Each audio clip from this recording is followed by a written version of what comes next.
कि सर 50 की जगह 60 लाख हो, भाई कितने भी हो जाए, बेरोजगारी है, वो भरेंगे फॉर्म। पर क्या 50 लाख बच्चा तैयारी करेगा? मैं कहूंगा 35-36 लाख तो एग्जाम में बैठेगा, क्योंकि अभी हवा हवा चली थी, इतनी सारी वैकेंसी, इतनी सारी वैकेंसी, तो बच्चों ने सबने फॉर्म डाल दिया, जो तैयारी के कभी टच में थे नहीं थे, जिसका काम अच्छा चल रहा था, बुरा चल रहा था, सबने डाल दिया। लेकिन जिस दिन एग्जाम देने जाएंगे 35 तो उस दिन रह जाएंगे। अब बात रही कि तैयारी कितने लोगों की होगी, तो बच्चों एक और बात बता दूं कि 60,000 वैकेंसी हैं, तो पास भी 1.5 लाख किए जाएंगे फिजिकल में जो भेजे जाएंगे। वो बात अलग है कि 1.5 लाख में से 1 लाख फिजिकल मार जाओ या 80,000 फिजिकल मार पाओ, फिर बाद में उन बाकी बचे हुए बच्चों को भी निकाला जाता है और थोड़ी सी कट ऑफ बढ़ा करके। पर बच्चे शुरुआत में अगर मैं कंपटीशन बोलूं कि ये जो 50 लाख बच्चा है, इसमें से कितने बच्चे रियल कंपीट करेंगे, तो रियल होगा 3 लाख बच्चा, सिर्फ 3 लाख। और 3 लाख में से 1.5 लाख फिजिकल के लिए चुना भी जाना है, आधा। तो आप ये समझ लीजिए, आपके गांव में 2 सीरियस बच्चे तैयारी कर रहे हैं तो 1 का तो सिलेक्शन हो जाएगा, 4 सीरियस बच्चे तैयारी कर रहे हैं तो 2 का तो सिलेक्शन हो जाएगा। और वैसे ओवरऑल देखो तो 83 बच्चों में से 1। ऐसा हुआ है कि किसी गांव में 83 बच्चे हो या 82 बच्चे हों और फॉर्म भर रखा हो और 1 का भी सिलेक्शन ना हो? नहीं होता ना, क्योंकि कुछ तो उनमें तैयारी करने वाले होते ही हैं।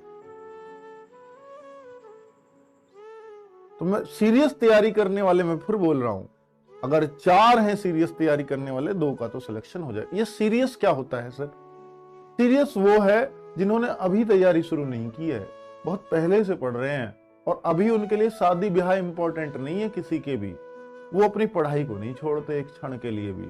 और वो बच्चे इस समय, मैं ये नहीं कह रहा कि सीरियस वो है जिसके 250 मार्क्स आ रहे हैं मॉक में, मैं ये कह रहा हूं कि हो सकता है 170 वाला 160 वाला भी वहां नंबर ले आए, लेकिन अभी वो सीरियस नहीं लगा हुआ हो, बहुत सीरियसली वो देख रहा हो कि मेरी ये सब्जेक्ट पे कमजोर पकड़ है तो मैं इन सब्जेक्ट के सिर्फ इन टॉपिक्स को पढ़ूं। वो ये नहीं है कि कोई कुछ भी शुरू कर दे रहा है, आपको सब कुछ ही पढ़ देना है। अगर ऐसे करोगे तो सिलेक्शन नहीं होगा बच्चों, वो भीड़ चाल है।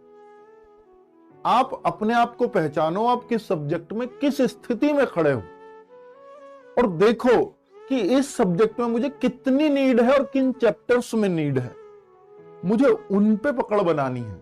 फिर आप देखो आपका मॉक का स्कोर गोते मारेगा बच्चों।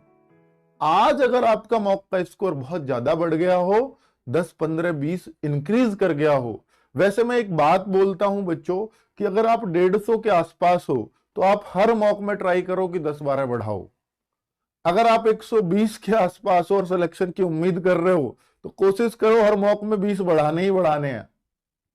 और अगर आप 200 के पार हो तो फिर हर मॉक में कोशिश करो कि 2-1 नंबर बढ़े ही बढ़े।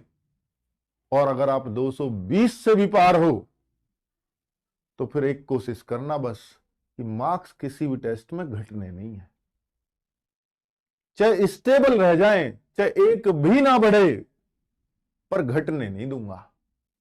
अगर घटते हैं तो फिर चिंता का विषय है।